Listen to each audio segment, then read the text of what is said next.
go.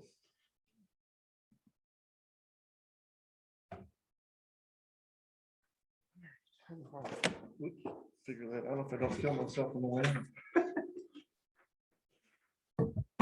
Morning, everybody.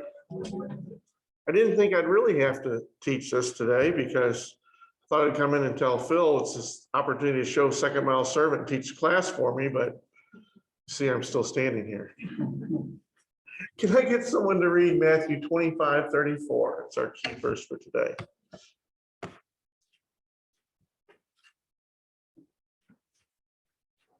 Then the king will say to those on his right hand, "Come, you blessed of my Father. Here the king is prepared for you from the foundation of the world." Okay. Second mile servants are people who deliberately look for opportunity to show God's grace to others. You know, when I was thinking about that, and I thought, well, do we really think about that as Christians? I mean, like, oh, I'm a Christian, I go to church on Sunday. But when you look back at the Jews and start comparing ourselves to the Jewish nation, they thought the same thing. You know, they're the God's chosen nation. And then, you know, when Jesus talks about who's your neighbor, it kind of really sets them apart. Like, hey, who is this? And this week when we start talking about, you know, deliberate being, you know, looking for the second mile, are we deliberate? I know that now that I'm getting older and I can kind of reflect back on my life, we used to travel a fair amount. My dad was a preacher, and maybe it was because my dad was a preacher, but I know when we were young and first traveling, you go to any church of Christ that we visited Sunday morning, and you could not be invited home for someone's supper, or at least, hey, would you like to go out to eat with us? And I thought about recently, as we travel more now, we don't have children, and that never happens anymore. I don't know if it's just us because they're like, oh, we don't want to associate with those people. I mean, Swain, you think at least invite her out, but you know, how are we on that? Have we thought about that? Do we take people into our homes? So I guess one of my first questions is the church doing this today? Are we deliberately helping people? If you let me talk, it's going to be a long lesson. Any thoughts? No? With the church, we obviously in the past couple of years have deliberately sought out helping in the community. On an individual basis, I think everybody in here knows the story and that question are constantly aware of people that are in it, do what we can. I think it's a very concerning relationship. It is, and I will say it varies from congregation to congregation. There's congregations that are on fire and growing, and there's congregations that are dwindling. And I was helping a congregation, I won't say where they were not even in the state. And they were asking me to help with their online streaming because of COVID. I guess it's actually almost been 2 years. And I was surprised they asked me to help because I kind of took their elders to task. I knew them, I've known them for generations. And I said, you know, this congregation used to be pushing 300. You had all these outreach programs. You're now, if you're lucky, 20 people on a Sunday. And one of the elders says, well, it's just all gimmicky stuff. I says, your bus ministry was gimmicky, your door knocking was gimmicky. I said, I'm happy to help do this, but if you don't start outreaching, and you know, how are you going to grow? Who's this going to stream to? And I think, you know, we need to look at this as a whole. I'm trying to be better, invite people in. And you know, I remember growing up, my father would often see a homeless person in town. Now, it wasn't as common. We didn't have people begging on every stoplight. Our house probably been packed, but Dad would bring them home. put them up downstairs, preach the gospel to them. That's probably why they all left. But my father saw every opportunity as an opportunity to share the Lord.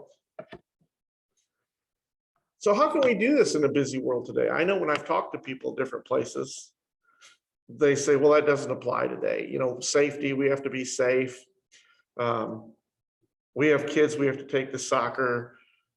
You know, I've got all these extra things. I don't have time for this. How can we be deliberate about helping other people today? One of the ways I think you're deliberate is you deliberate in wherever you are in life. It's not gotta be that you're gonna go save, I would like to save the whole world, obviously, but reality for someone like me, I'm in a school. That's where I am.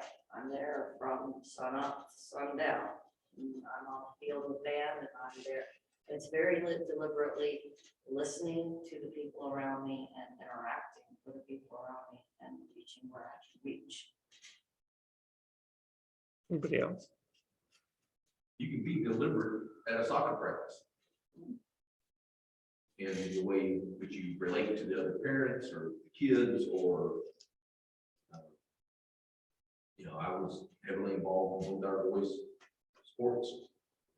And as they grew up, we still have good friends of all those other parents, and several of them started going to church with us. And you know, you take, like Sue Ann saying, you look at your life and your world, and what are the opportunities within that? I'll pick on Floyd since he's not here. When was it this weekend or last thing, time messes up, I was getting in the car with Floyd to go somewhere, and he had 2 of the bags that we've prepared. And I thought, well, that's a great idea. I hadn't put it all, when we've talked about it all in my head. And I'm like, that's great. Because as we're driving through the parking lot, he goes, oh, I don't see anybody here today. And I thought, that's such a great idea to carry that around and look for someone to minister to. And I think that's being deliberate. Who can read Matthew 25, 1 through 13?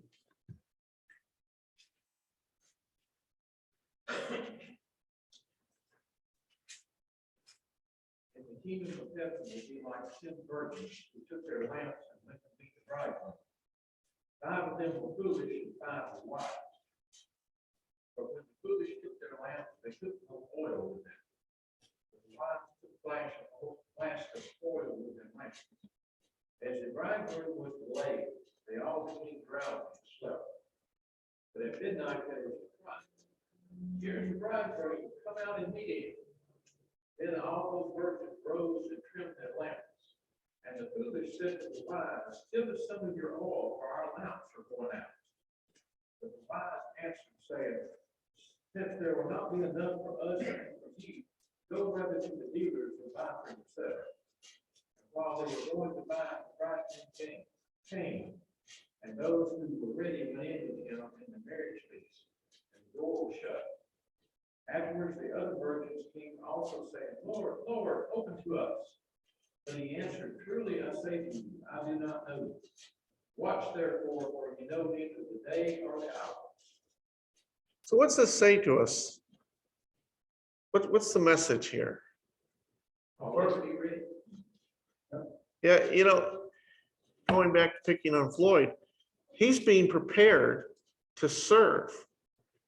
If you're like, oh, well, there's someone who might be in need and I don't really know what I should do, you're probably going to pass them by.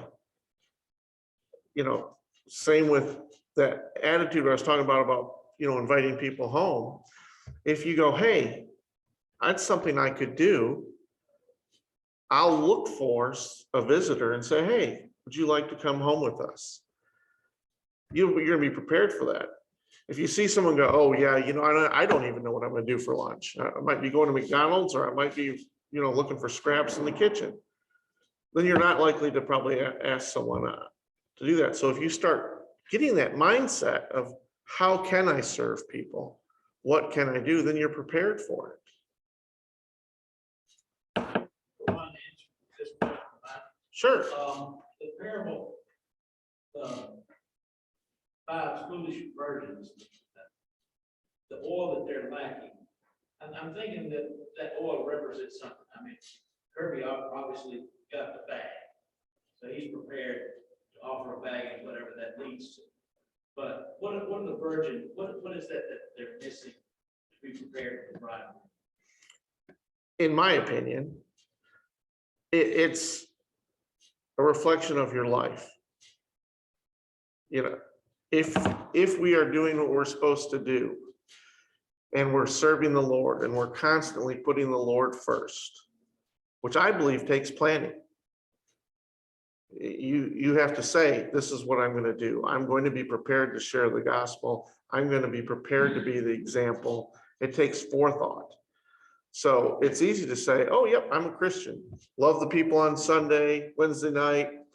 I get together when we have picnics or, you know, whatever they do. But when we're called to account, what have we really accomplished? And so that's what, in my opinion, what the parable is all about. There's plenty of people that are saying, hey, I want to go to the wedding, but they're not ready. They haven't lived for this. And so if you can kind of imagine tomorrow, someone walks in the door and says, Jesus is going to be here for judgment tomorrow. Would most of us be scrambling around, go, oh, need to get some things in. Hey, Phil, I really did like that sermon last week. Or, you know, are you going to be the ones that are like, I've done everything I've been trying to serve my whole life. So you're ready. Yeah, go ahead. You go first, please. I will be shorter. Woo. You know, when he's talking about who's wise and foolish, the foolish ones have oil in the lamp. They just didn't take any extra. They were prepared for just a short period of time, thinking it's going to come. The others are prepared for that long haul or whatever might be needed over a period of time. And that's, you know, you go through this whole section of Matthew. It's all about, don't know when I'm coming back. I don't even know when I'm coming back. But you have to be ready for however long that takes. And an example, you know, Clyde saw it the other day. When I go and prepare a breakfast for the guys at Ashley, I have a section of my pantry that I have all the necessary supplies. They go and get stuff for me. And I know they have things there. And I could just say, well, I'll just show up and use whatever I can find. But I always take everything with me that might be needed. And I have it in the pantry ready to go. You know, so that there's, you know, I can do whatever needs to be done over, you know, a period of time. I was going to say class dismissed because if you're going to be longer enough. Y'all been hard on me. That's not very Christian. Clock's running. So first thing that stands out to me is of the 10 virgins, they all knew the bridegroom. Okay, and I'm talking about people that didn't know who this was. So they all knew him. Some were marginally prepared, you know, and so I think that's a lot of us is that, you know, we are marginally prepared Christians. We try to squeeze a little bit of Jesus into our life, as opposed to, you know, people that, you know, they dedicate to both their life to the bridegroom. The rest of us are just kind of trying to squeeze him in and fit him in where it's convenient, and that's what we've seen happen with this world the last 30 years. Is we don't protect Sundays and Wednesdays like we used to. We don't. I mean, there was more time to spend together, having people over, because it was a day of rest. Now it's just a day of rush, like any other. Yeah, I think part of being prepared too, and I'm gonna, you know, what I'm saying is on me, not if you reflect this, I'm sorry. You know, growing up, we were in a very God-focused family. We had daily devotionals. Yet I still saw, and I think, I don't know, it's still on me, that, you know, we would watch secular TV and radio shows. I remember once my dad, they had you guys probably don't know Randy Gill, as he was the director at Mission Christian College, music director, and he did a big thing on, evil and music and rock and roll was bad. And so that got my dad on fire, and dad hit my sisters first and went through all their records and confiscated most of them. And then he came to me and he wanted to start going through mine. And I just said, well, hold on a second. I won't remember, I'm not a big country music person, but I'm like, so I started singing one of his songs to him. I says, isn't that about committing adultery with the neighbor next door? And he's like, yeah, you may have a point. And then he left my room. The best point would have been to take away from this, and I think this is something, I'm sorry if I offend everybody, that the Church of Christ that we are guilty of is we take the non-instrumental music so far that we don't do this in our lives. And for a long time, and this could just be me being ignorant, I was like, oh, I don't listen to that, it's instrumental music. Well, now the past few years, that's all I listen to basically. And it makes a big difference in my life being focused on God all the time. Not just, oh, I got a refresher, Phil got a good sermon. And I would say I love that music, but I was singing it. So, it's hard to be prepared when you're not living in Christ. And I'm not saying you're not if you watch other stuff, but I've even started feeling guilty about some of what I watch on TV. It's like, this doesn't prepare me for helping people. And, maybe that's part of the half empty, half full. The more we are prepared to live for Christ, and it's always in your mind. I mean, if you're a little bit, like me, and you change thoughts every 30 seconds, well, if you keep all the stuff in the right spot, then it's easier to be focused. How does not being deliberate and being prepared help us not affect our ability to go the second mile? I think we've been covering kind of this.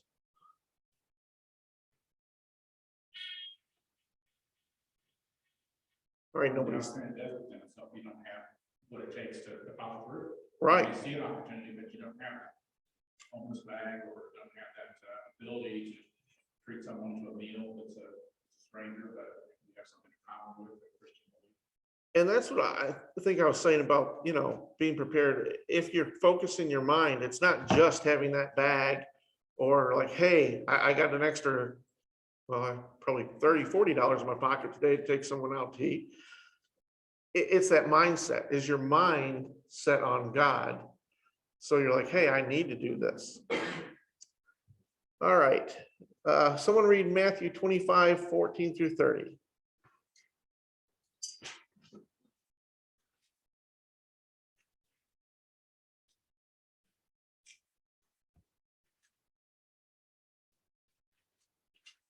Again, it will be like a man going on a journey who called his servants and entrusted his wealth to them. To one he gave 5 bags of gold, to another 2 bags, and to another 1 bag, each according to his ability. Then he went on his journey. The man who had received 5 bags of gold went at once and put his money to work and gained 5 bags more. So also the one with 2 bags of gold gained 2 more. But the man who had received 1 bag went off, dug a hole in the ground, and hid his master's money. After a long time, the master of those servants returned and settled accounts with them. The man who received 5 bags of gold brought the other 5. Master, he said, you entrusted me with 5 bags of gold. See, I have gained 5 more. His master replied, well done, good and faithful servant. You have been faithful with a few things. I will put you in charge of many things. Come and share your master's happiness. The man with 2 bags of gold also came. Master, he said, you entrusted me with 2 bags of gold. See, I have gained 2 more. His master replied, well done, good and faithful servant. You have been faithful with a few things. I will put you in charge of many things. Come and share your master's happiness. Then the man who had received 1 bag of gold came. Master, he said, I knew you were a hard man, harvesting where you've not sown and gathering where you've not scattered seed. So I was afraid and went out and hid your gold in the ground. See, here is what belongs to you. His master replied, you wicked, lazy servant. You knew I did not harvest, that I harvest where I have not sown and gather where I have not scattered seed. Well, then you should have put my money on deposit with the bankers, so that when I returned, I would have received it back with interest. So take the bag of gold from him and give it to one who has 10. For whoever is will be given more, and they will have an abundance. Whoever does not have, even what they will have will be taken from them. And throw that worthless servant outside into the darkness, where there will be weeping and gnashing of teeth. So in this, we see the servants and talents, and we use this story to talk about how you should do things or how you should invest God's stuff. But I think a lot of times we need to look at this as what talents do we have? And I know since I've been in the tech business all my life, and now that the church is rolling slowly into the technical field with everything, and using networks and lighting and streaming, I was surprised. I've asked several members at different times, hey, can you help with this? We have a need. Don't just leave, I'll use Mark's, stuck in the back, always doing the technology. We need volunteers. And when I've gone to people who I know do this every day in their job, unfortunately, it's been a very common answer is, I do that for my living. I don't want to do that for God. And at first I was just like, oh, okay. And I started thinking about that. And I'm like, wait a second. That's a talent God gave us. And I, somewhere down the line, said that to someone trying to, change their mind. And they're like, no, God didn't give me that talent. I went to school and worked for it. And I thought, doesn't God give us everything? I know personally, I feel that way. What can I accomplish without God? And I think we need to look at, using our talents. And our talents are things we're good at. Someone says, well, hey, I'm a gardener. What can I do for the Lord? And like, someone said, well, maybe the flowers at the church building, or maybe it's helping your neighbors with their flowers. We can use our talents, if it's coaching, by showing a Christian attitude to the young kids and being an example. You can be using your talents. Does that mean I'm over? I only got 3-4 more slides. Well, going back to an earlier example, okay, let's be prepared. Let's have money in our pocket where we can take somebody out. Having that money in the pocket is great, but if you never want to use it, Exactly. it's of no use to that person or to God. All right, I'm going to skip to the end. We're not going to sing this because we're out of time, but the author of the book, if you read the lesson this week, talked about, this is one of his favorite songs and how well it reflected the message of our book. So if you just look at this, I think he's right. Everything we've talked about is really summed up in this song. And it's a really good message for us. Thank you for letting me teach. I think that the elders and Phil and their wisdom of pushing us to all help and participate are helping us develop talents that we can use to go out and do the second mile. So thank you. Next week, we're starting a study of the book of James, and Dixon is kicking y'all off. He's kicking us out or off? It's getting on the bus, off the bus. Whichever way you take it. That's right. Thank you. Oh, is it good thing?